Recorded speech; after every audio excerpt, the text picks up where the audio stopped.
Es sabedor, conocedor de filosofía, pero vamos a hablar de política. Específicamente, Francisco González Cabañas, ¿qué tal? ¿Cómo te va? Russo te saluda, ¿cómo andás? Buenas tardes, Gabriel, para vos, para el equipo y para todos los que nos están escuchando. Bueno, vos sos de Corrientes, el caso Logan ocupa las páginas y las primeras planas todos los días, ya es la crónica de una muerte anunciada. Yo lo dije el tercer día, no apareció, ya sabemos el resultado, pero nos entretenemos con que la justicia trate de cerrar la causa para el bienestar de la justicia y no para encontrar al chico. ¿Qué pensás?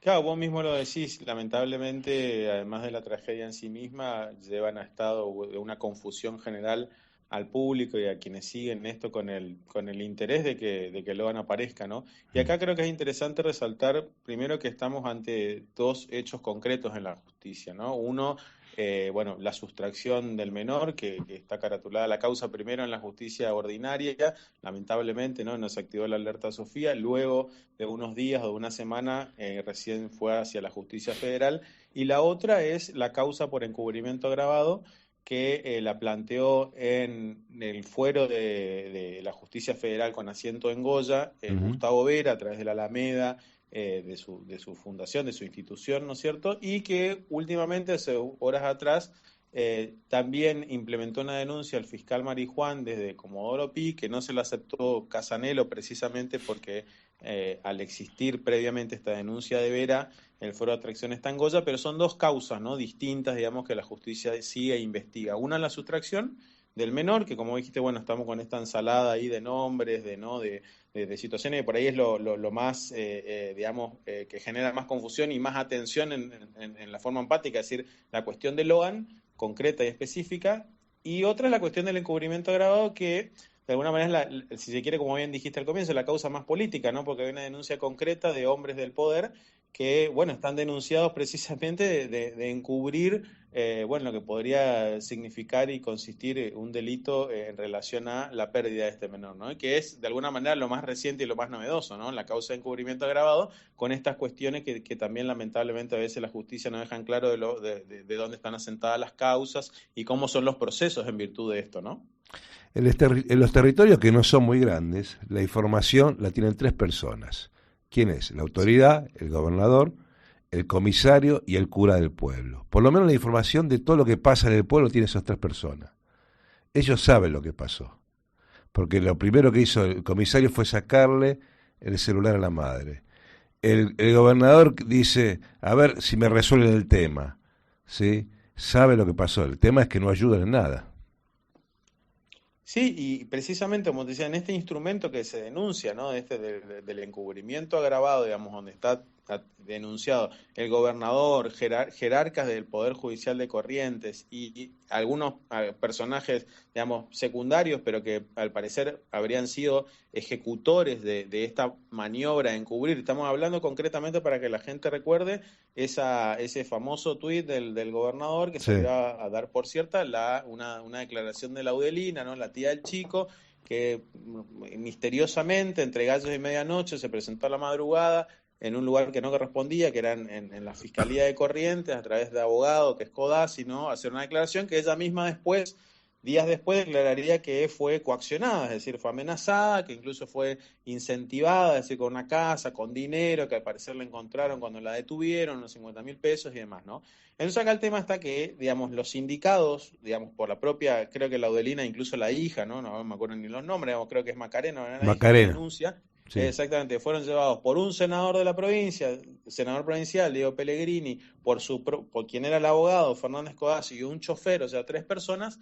Vamos, pero bueno, estas tres personas vendrían a ser la mano de obra, digamos, de la autoría material de lo que podría ser un delito de encubrir, ¿no? De poder llevar, distraer la atención y que esto no se sepa finalmente qué ocurre con Logan, de un autor intelectual que todavía no sabemos, ¿no? Porque, digo, a veces, sobre todo, y ahí vos decís, los que conocemos, yo lo conozco al senador Diego Pellegrini, entonces para ahí para afuera uno dice, no, un senador Y la verdad, el senador Pellegrini es incapaz de hecho y por derecho de crear una estrategia para cruzar una esquina, digamos, no es un Mm, felpudo de la política, un mm. tipo que, digamos, va y hace lo que hace por favoritismo, digamos, lamentablemente como muchos se dan en política últimamente, ¿no? O sea, es decir, él no tiene la capacidad, no les da esa capacidad de poder arbitrar ninguna estrategia, entonces materialmente es imposible que él no sea más que un instrumento, ¿no? Ujú. Y el abogado Fernández Codazzi también es de esos abogados que si ven con mucha audacia y demás, pero no son esos abogados teóricos de elaborar una estrategia, digamos, y el chofer menos. Entonces, digamos, acá está el tema, o es el gobernador, digamos, o es la jerarquía del Poder Judicial de la provincia el que ideó esta trama, ¿no? Digamos, para desviar la atención, ¿no? Y entonces esto es lo que quizás, digamos, genera incertidumbres del propio poder, porque eso es lo que tiene que quedar en claro, ¿no? Esto, digamos, lo quieren cortar en esta persona, ni siquiera están presentadas a declarar, o sea, ¿no? Pues bueno, pues el senador tiene sus fueros y demás, pero acá hubo una estrategia clara por parte de alguien, no sabemos, necesitamos saber, queremos saber quién instrumentó y obviamente de saber quién es el autor intelectual de esta maniobra distractiva, de este encubrimiento, saber por qué también, ¿no? Claro. Y Lo que pasa es que la gente o la opinión publicada busca respuestas y yo lo que digo es ¿por qué no buscamos preguntas? ¿Cuál sería la pregunta? ¿Qué hace un matrimonio entre una funcionaria y un militar naval, sí, en un almuerzo una familia indigente? La pregunta número uno. ¿Por qué Loa fue la primera vez que la conocía la abuela en su casa? Pregunta número dos. ¿Por qué Pérez, el militar, si dijo, si caigo yo, caigan todos? Porque esa frase no se siguió repitiendo. ¿Y caer por qué? Si fue un accidente, ponele. ¿Sí? Tenemos que preguntarnos, y ahí vamos a hallar la respuesta, porque yo no tiene ningún sentido ese almuerzo, salvo que iban a hacer algo raro, algo extraño. sí, vos sabés que ahí entran, digamos, algunas cuestiones también, digamos, culturales que bueno, que tal vez sean importantes acercarlas, ¿no? En el sentido Mm, de que estábamos en virtud del 13 de junio, que además de ser el Día del Escritor a nivel nacional, es mm. el Día de San Antonio, ¿no? El Día de San Antonio es el patrono de muchos pueblos acá en Corrientes, recuerdo en Burucuyá y algunos otros más, digamos, o sea, el Día del Pueblo, ¿no? Ujú. 9 de julio sé que no es el patrono del pueblo, pero creo que ese día incluso fue feriado o no hubo escuela, no hubo clase para los chicos y demás.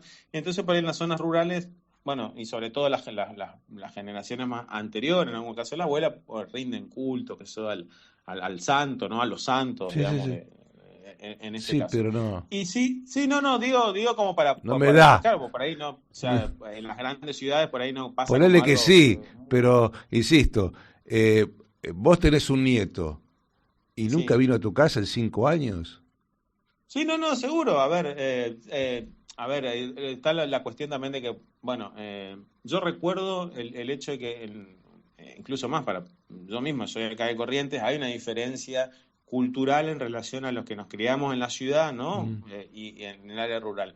Y recuerdo, bueno, no hace mucho, era joven, 20 años atrás, ponelo 25 años atrás, asistir a estos lugares, bueno, que eso por una cuestión de la política y diversas cosas, y era, digamos, medio común plantear, a las familias numerosas, vos tenés muchos hijos por parte de gente que iba a la ciudad, ¿no? Decir, Ujú. bueno, voy, pues, me lo llevo a este chico para criarlo en la ciudad.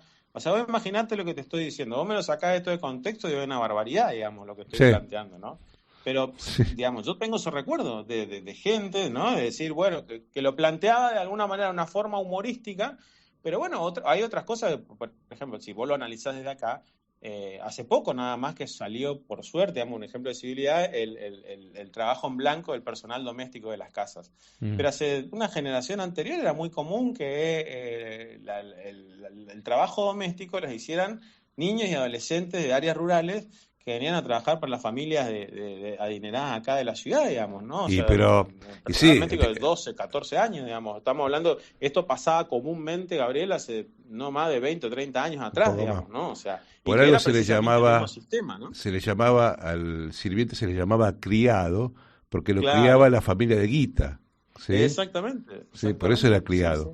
sí. Sí, Sí, sí, sí, sí, sí, sí, sí. para ser exacto, la generación, si querés, hasta de mi padre, sí, hasta ahí Sí, iba el sirviente, se decía sirvienta, ahora es empleada claro, sí, sí, doméstica, sí. era sirvienta, sí, Sí, sí, y sí. iba con el pibito o la piba y eran criados los dos, pues los criaban en la casa, ¿sí? Exactamente, Ahora exactamente. nos civilizamos un poquito, no mucho, porque ahora lo Claro, termina no, por eso te vendiendo. digo, o sea, digo esto, digamos que es un horror o barbaridad, yo te digo, hace 20 años atrás, que no es mucho, era normal acá, Claro. digamos, ¿no? Era normal en áreas de geografía. Y te decía eso el 13 de junio, pues yo recuerdo haber ido, por ejemplo, concretamente a Ramada Paso, donde también es una localidad, digamos, se le rinde culto, es patrono del pueblo, a estos asados comunitarios y demás, ¿no? Este set de festa. Entonces, digamos, entiendo el punto al que vas, pero, digamos, a mí no me resulta, sobre todo porque la mujer esta era funcionaria municipal, estaba en política, Sí, tenía mucha, pero o sea, hacía como ese trabajo político, como se conoce el puntero político, ¿no? Sacaba fotos con muchos referentes políticos. Entonces, como estaba ahí y al parecer tenía vecindad de sus campos con esta señora, y por lo general, a veces es común esto, ¿no? Bueno, se juntan para conmemorar el patrono, el día de tal, y mm, la gente con más una posición de poder, ¿no? Lleva que eso, la comida y demás, y bueno, después le pide el voto y otros favores. Ahí me parece que es donde entramos en el terreno de lo escabroso, ¿no? Es decir, hasta qué punto esto de la pobreza, la marginalidad nos ha llevado a que tal vez, y ahí sí, digamos, a riesgo ese pensamiento, bueno, estamos generando, así como en las grandes ciudades se ve esas generaciones zombies, ¿no? De los sí, tipos reventados por la droga, la indignidad de la pobreza de que tal vez, viste, porque yo no sé, tenés una familia que ve sufriendo, y alguien te dice, mirá, te lo llevo el pibe, después lo podés ver una vez cada tanto, y capaz dentro de esa inocencia e indignidad que te genera tanta pobreza, eso algunos se puede corromper y plantear la duda, ¿no? seguro. Por último, Francisco, hay elecciones el próximo año. Supuestamente el hermano del actual gobernador lo va a reemplazar, digo supuestamente porque falta mucho y no sé cuáles son las consecuencias de este caso. ¿Vos qué crees que va a pasar? Mira, Gabriel, la verdad que es imposible determinar cómo va a continuar la construcción política acá, dada estas circunstancias, ¿no? Es decir, si bien hay muchos operadores políticos y dirigentes que ya están pensando y están tirando nombres, digamos, yo creo que estamos muy lejos, sobre todo por estas circunstancias, ¿no? Una Mm, circunstancia en la cual el gobierno provincial, bueno, que venía con el piloto automático, como bien vos decís, estaban, digamos, prestos a instalarnos al hermano más chico del gobernador como su sucesor. Bueno, se encuentran o nos encontramos todos con esta situación bueno, que desnuda precisamente esto, ¿no? Estas cuestiones tan escabrosas y de este sistema tan opresivo en el cual estamos sometidos desde hace tiempo. Así que imagínate vos que a mí me resultó extraño, conociéndolo al gobernador, que él tenga que salir a explicar, en vez de explicar esto, ¿no? Si encubre o no encubre, o si hay alguien del Poder Judicial que está encubriendo esto a través de una trama, salió a explicar, digamos, las conductas sexuales de su padre, 87 años, digamos. Pues, independientemente que eso de la cuestión, le preguntaron acerca de una denuncia que apareció. mm, ¿No? Me pareció muy raro, porque uno se puede hacer cargo hasta de los hijos de los 18 años, ¿no? Pero a ver qué hicieron tus padres, si tienen, ¿no? La verdad que termina hablando del padre de 87 años en la denuncia que tiene, digamos, siendo que el padre fue intendente también de Ituzaingó, ¿no? Y bueno, fue un hombre de poder, así como él y como su propio hermano, incluso su madre. Pero digo, llegan hasta esas situaciones tan extrañas y raras de explicar cosas que no tienen sentido explicar y que tal vez solo le interesen a la familia Valdés o a los damnificados, en este caso, que están denunciando, pero no a la provincia toda, que queremos saber no solo qué ocurrió con Loan, sino tenemos un Estado no o integrantes de un Estado provincial que encubre no un delito, y si no es él, tiene que seguramente ser alguien que orquestó desde el Poder Judicial toda esta aberración, ¿no? seguro. Francisco González Cabañas, gracias por tu tiempo aquí en Radio Belgrano. A vos,